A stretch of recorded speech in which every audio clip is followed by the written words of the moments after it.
About 5 years ago, myself alongside my family decluttered roughly 85% of our stuff. Before we did this, we had lived in clutter for years and years. I was always feeling anxious and overwhelmed, and I never knew where to start or what to do. What a difference it would have made if I had known about someone like Cass from Clutterbug. So today let's talk about 10 decluttering tips from her that I wish I'd known sooner. She says if you don't know where to start, you're feeling really frozen and overwhelmed, you can declutter these 5 things and they're all trash. She says open up your fridge and look for sauces and salad dressings, anything that's expired. Then she says take a look in your shower, grab shampoo bottles, conditioner, body washes, anything that's an empty bottle that's in your shower, planners, cookbooks, calendars, journals, coloring books, these types of things you can declutter. I used to hold on to old planners thinking I'm gonna want the memories of what we did. It turns out it's just full of doctor's appointments, piano lessons I'm teaching, random stuff that honestly has no value whatsoever. I'd way rather declutter that and have more room for like picture albums. Anything like this, coloring books, whatever, use it to make bonfires this summer at your next camp out. Old receipts, old coupons, and junk mail. Just go through looking for these. And I really like that she has you focusing on these specific trash items. So when you're thinking, I really want to declutter, I have the itch, or I know I need to get rid of some stuff, but I just don't know where to start, what do I do? Run around your house with a garbage bag or a basket and you collect this stuff specifically. Last item of trash that she says go through is expired medicine. I used to have a completely overflowing medicine cabinet, and you know what? It gave me the false perception that I had everything that I needed, when in fact so much of it was expired. When I would get to that tight spot or I would get into that little emergency and I needed it, I would realize after it was too late that I didn't have what I needed. Paper clutter can be so overwhelming. Cass makes it really simple though, and she just says have 2 systems, a short-term filing system and a long-term filing system. That way things do not get completely out of control and you don't end up keeping hordes and hordes of paper that are completely useless, like old bank statements, receipts from like Jiffy Lube. We had so many of those. So our short filing system is just a little caddy that I got at HomeGoods, and we put our bills that need to be paid or the mail that's just come in that we need to look through in there. And then the long-term filing system we've kept really simple, and we only keep the stuff we know for a fact that we can't get online and that we absolutely need to keep. When it comes to a quick declutter, Cass says pick a spot in your house. Let's use the junk drawer because I think we all have one. I like to call it the utility drawer now because it prompts and motivates me not to keep actual junk in my house. She says you are going to pull something out, one item. You're going to help yourself make a fast decision by asking yourself these 2 questions. Is it something that you use? And if you saw it in the store today, would you rebuy this item? You're going to make a fast decision, trusting your gut and your initial instinct. When I tried to declutter many years ago and really throughout my life, what I would do is I would go into a really overwhelming space. I would see the whole thing as one giant project. I didn't break things into smaller chunks, and I had no questions to keep me on track, to keep me kind of grounded and in reality, knowing that if this is not something I use, I can get rid of it guilt-free. I would get hung up on things like, what if I need it someday? I spent so much money on it. This was a gift. And I would get trapped in this spiral, never really decluttering anything. So I love the idea of having a couple of very straightforward, practical questions that you can ask yourself. And then she even says put a time frame on it. Have I used this in the last 5 months? Because sure, you can think of a time you used it. Maybe that was 3 years ago and your mind goes back to there and you're like, yes, I totally use it. And so you get trapped into thinking this is something that is currently serving you. But if you hold it up and you say, I haven't used this in the past 5 months, and no, I wouldn't buy it if I saw it today, it kind of just gives you that permission to be very practical and let things go. Oh, this is so cute. She calls this the Easter egg decluttering method. There are so many different methods for decluttering your house. I wish I'd known that when I first got started. When I first attempted decluttering about 5 years ago. I had only heard of Marie Kondo and I didn't even really know what her method was. All I knew was that she piled stuff up. That is what I did. I would just pile my stuff up. This led to very, very quick burnout and incredible amounts of overwhelm. So this is not something I would ever recommend doing. I love the Easter egg decluttering method. She says grab a basket, and it doesn't have to be an Easter egg basket, but you can grab any little box or basket,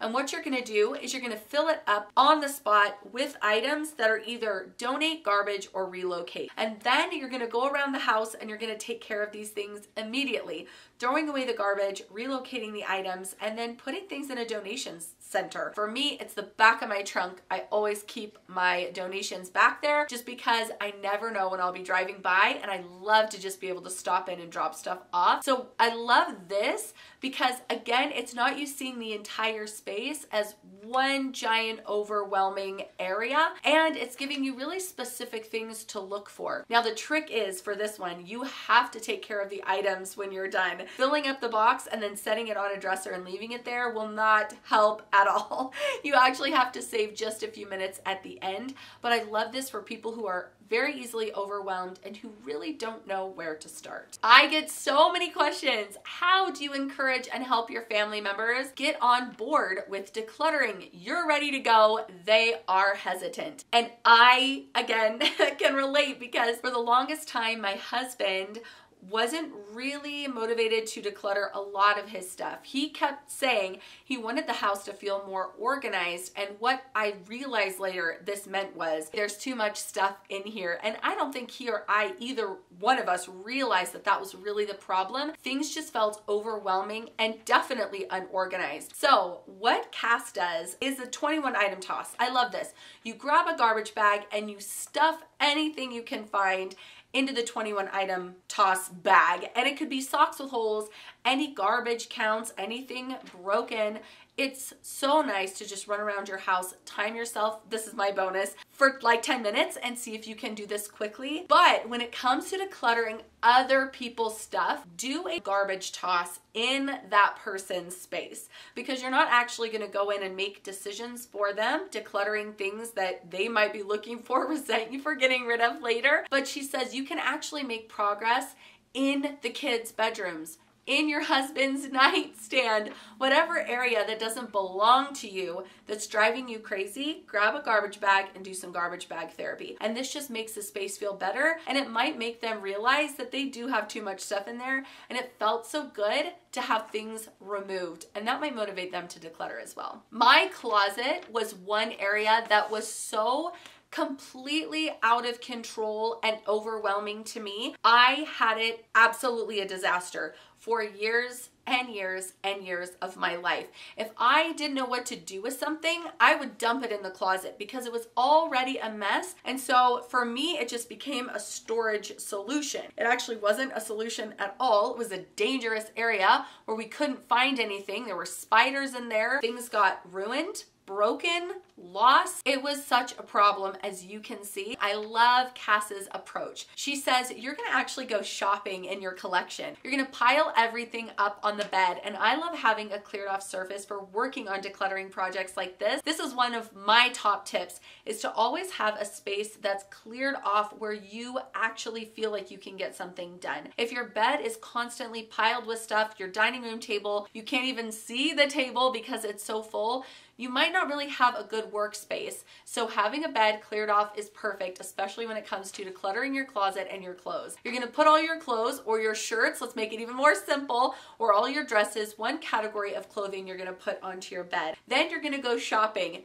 Anything that you hold up and you say, oh my gosh, I love this. This is one of my favorites. You're gonna put it back in the closet right now. If you hold up something that you're not really sure about, you're gonna go back to your 2 questions. This time you're gonna ask, have I worn this in the last year? And then if I saw this on the rack at the store, would I buy it today? And you're just gonna make those quick decisions with your wardrobe. I think this is really helpful. This definitely would have helped me because I didn't really have any clear direction again, and I didn't have any me good questions to ask myself. I just remembered paying money for it, and I would hold on to it because I was like, oh, I paid for it.